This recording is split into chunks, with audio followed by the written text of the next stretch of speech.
என்னம்மா பண்ணுற?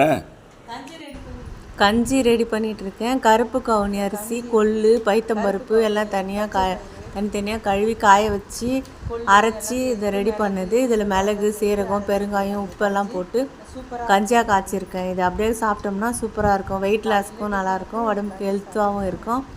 இது சாய் ஹோம்மேடுன்ற ப்ராடக்ட்டில் நாங்கள் இது சேலுக்கும் வச்சிட்ருக்கோம். இது வந்து சுண்டக்காய் வத்தல், சின்ன வெங்காயம் கட் பண்ணி சாப்பிட்டா சூப்பராக இருக்கும் ஃப்ரெண்ட்ஸ்.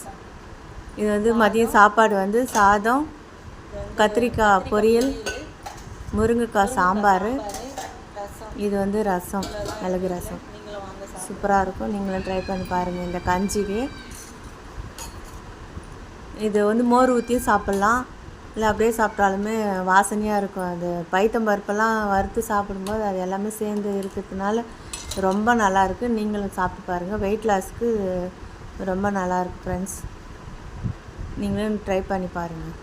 டேஸ்ட் எப்படி இருந்துச்சுன்னு சொல்லுங்கள்.